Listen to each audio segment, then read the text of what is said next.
Chers téléspectateurs, bonjour. Nous avons l'honneur et le plus grand plaisir d'être encore devant votre petit écran sur votre télévision web, Samy TV. Après une longue absence sur la scène médiatique, le voilà encore de nouveau réapparu. Son absence pour plusieurs raisons, dont on ignore les raisons, mais ce n'est pas important. Ce qui est important, c'est qu'il ne sort que quand c'est important. Et aujourd'hui, il a encore refait face devant la scène médiatique, mais à travers Samy TV. Pour quelle raison? Pour une seule raison. Le prix international Immaculé, gagné par l'enfant de Rufisque, l'Africain, dans sa particularité sénégalaise, Ismaïla Niang. Mesdames et messieurs, chers téléspectateurs, nous avons l'honneur et le plus grand plaisir de venir, en tout cas à la rencontre de monsieur Mamadou Sy. Mamadou Sy ñu am mbégte contenté ñëw seet si la après une longue absence sur la scène médiatique. Tey jii on vous retrouve chez vous, mais gis nañ ni dafa am lu tax ndax nee nañ saa yoo génnee rek lu am njariñ moo la tax a génn. Ñoo ngi lay siyaar di la dalal sur Samy TV. waaw El Hadj maa ngi leen di nuyu di amati mbégte jàkkaarloog askan wi di nuyu waa Samy TV di nuyu tamit sama dëkk Tëngéej ndaxte comme li may wax rek Mamadou Sy amul lu dul Tëngéej waaw gëj ngeen ma dégg nag li ko waral dafa bëri liggéey ci la bokk ak yeneen yoo xam ne sama mbiru bopp la waaye tey dafa am loo xam ne mënul ñàkk te li mënul ñàkk mooy ndaw moo woote jeunesse moo woote Tëngéej moo woote avenir moo woote te it avenir moo am ndam muy un jeune boo xam ne man dama koy woowee la crème de la crème mooy Ismaïla Niang. tey Ismaïla dafa bon du ma duggagul léegi ci roman bi, mais lenn rek laa koy résumer mooy dafa dundalaat littérature, dafa dundalaat roman surtout parce que affaire bi roman la waaw dafa dundalaat suspense, dundalaat action, dundalaat tamit la jeunesse. Merci beaucoup Mamadou Sy. Il s'est trouvé que vous êtes cité dans ce livre d'Ismaïla Niang intitulé Femmes osées dénoncer, prix international Immaculé, édition 2020. Ismaïla a touché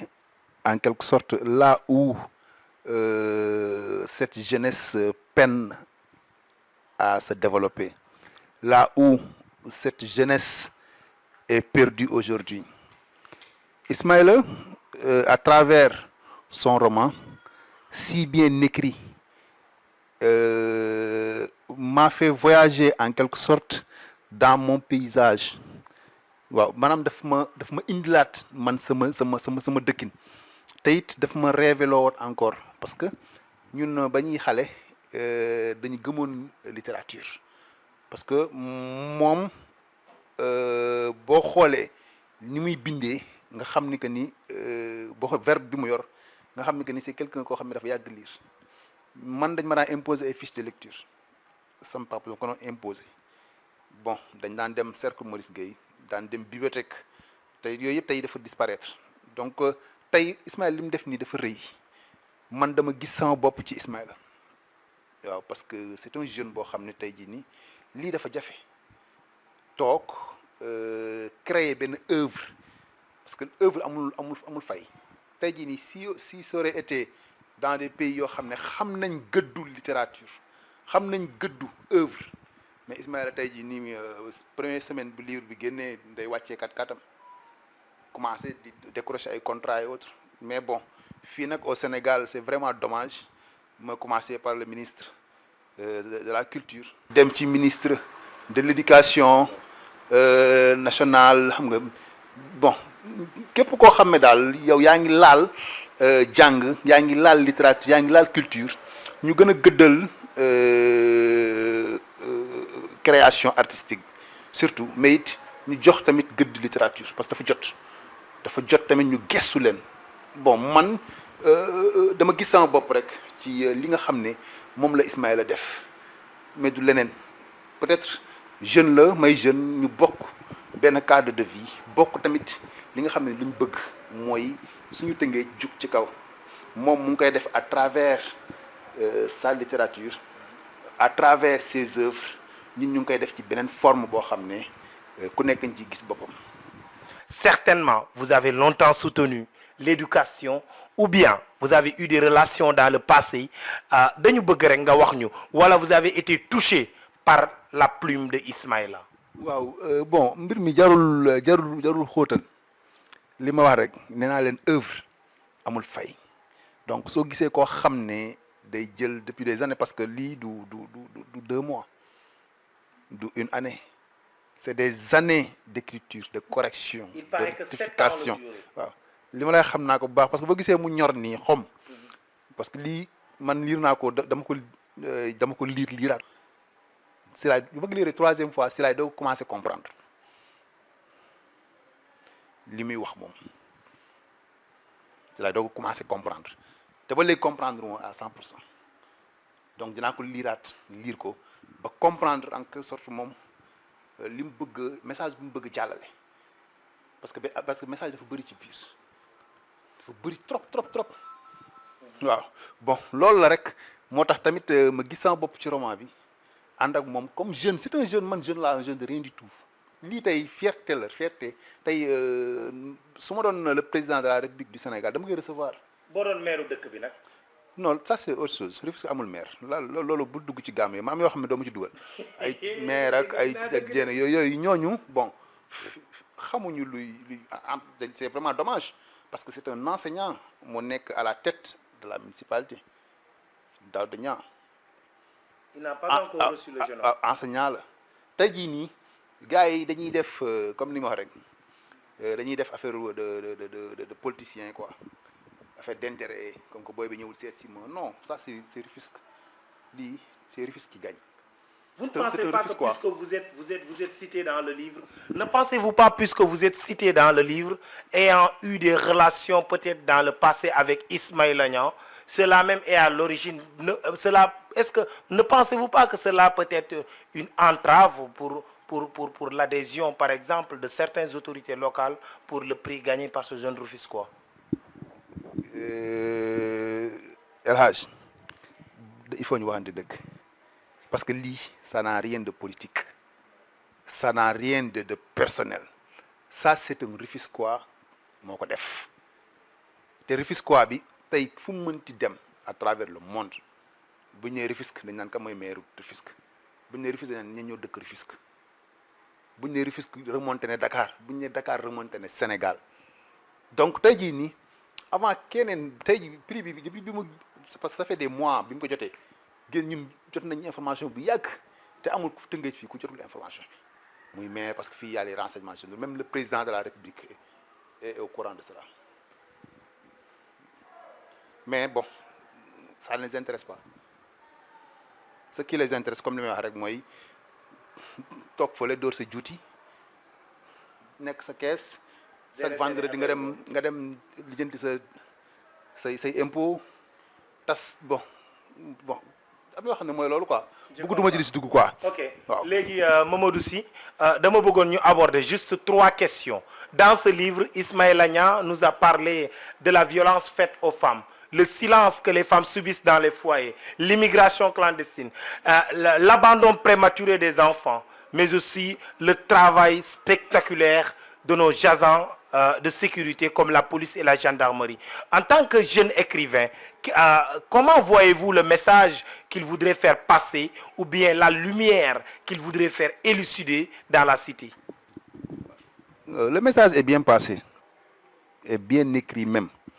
Reste à la jeunesse ou bien à cette population sénégalaise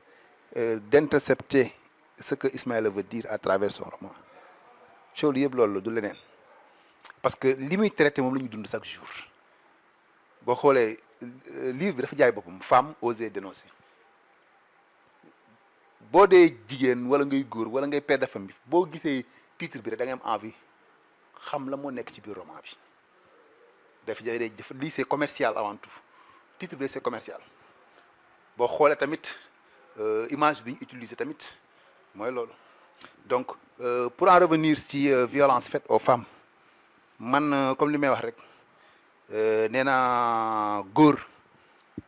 wala ku mënti doon soo demee ba am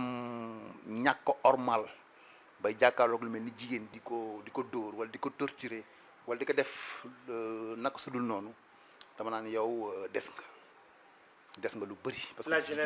jigéen ak ni mu mel. immigration clandestine. bon immigration clandestine bon perte de repère la rek parce que la plupart nit ñi bu ñu xoolee ci ginnaaw xool tamit ni ñun dañu am lu ñu war a xam ay références parce que àdduna liggéey moo fi nekk. jàng moo fi nekk. sa métier moo fi nekk gëm sa bopp moo fi nekk. mais bon s'aventurer comme ça à travers la mer c'est révolu. C'est vraiment révolu tey jii nii. L'abandon des enfants, l'abandon prématuré des enfants. Non, loolu moom bon gisatuma ko parce que bon le monde avance maintenant avec les technologies yu bees yeeg yooyu noonu bon gisatoo ko fi rarement ngay dégg loolu noonu parce que nit ñi yeewu nañ léegi en plus bon y a d'autres d'autres structures d'accueil yoo xam ne mën nañ jël lu bëri loo xam ne tey lu bëri c'est révolu ay abandon des enfants dans yooyu yëpp amatul. li am mooy maltraitance des enfants li am mooy ñàkk toppatoo xale yi li am mooy bàyyi xale yi ci mbedd mi laisser aller xoolal tey jii nii taalibe gisatoo ko taalibe ba li rey nañ leen rarement nga gis ay taalibe gars yi xoolal waxatuñ sax lu si jëm dañuy sàcc xale yi taalibe yu bëri sàcc nañ leen yu bëri. te Ismaïla mu ngi koy dénoncer yu bëri yu bëri. donc ban appel ngay lancer à la jeunesse rufisquoise et africaine donc ci œuvre bi nga xamante ne yow vous avez donné votre participation par exemple en accompagnant Ismaïla en le conseillant durant 7 années consécutives en tant que responsable tey lan ngay wax ñi nga xamante ne bonne volonté acteurs de développement ak rufisquois ak les femmes aussi. xam nga nit booy sumb compétition da ngay ñaan yàlla am ndam bi mën a doon coupe mën a doon leen lu mu mënti doon mais lii nii ndam laa ngi nii ce roman là lii c'est un trophée la tey jii nii léegi fu mu mënti dem mën na ne lii mooy suma liggéey. voici ma contribution pour la cité. lii mooy sama liggéey. te loolu du deñ lii jusqu'à l'extinction du soleil tey ba àdduna tukki woon sax lii du deñ parce que ça reste. c'est une œuvre qui sera transmise de génération en génération. en plus du benn roman bu génn rek. dafa remporter prix international du national international il faut le soulever Immaculée édition 2000 donc il faut ñu wax ko tamit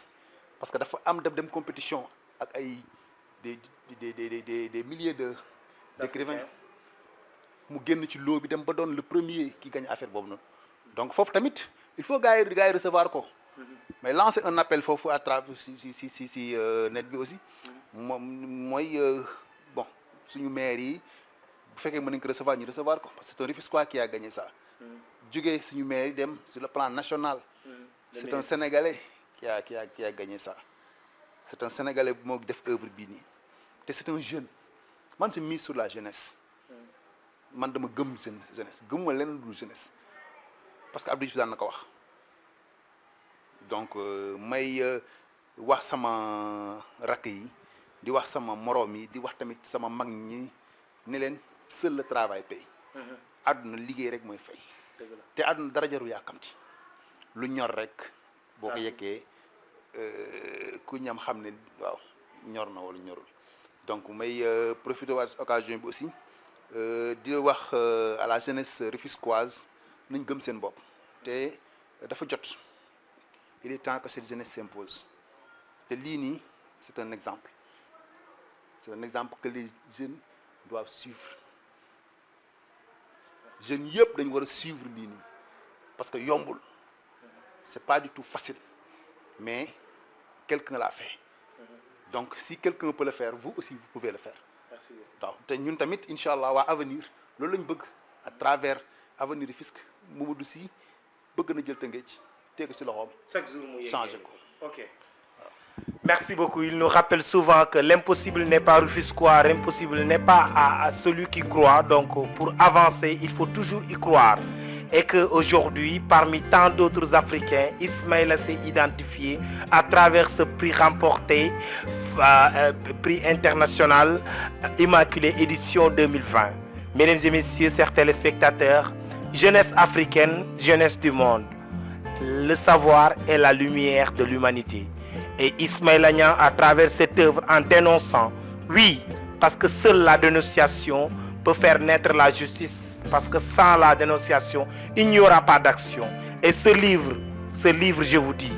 est un moyen pour élucider la lumière à travers les thèmes développés. En tout cas, nous félicitons, nous encourageons, c'est un plaisir. En tout cas, après une longue absence sur la scène médiatique, et quand c'est important, c'est sur Samy TV.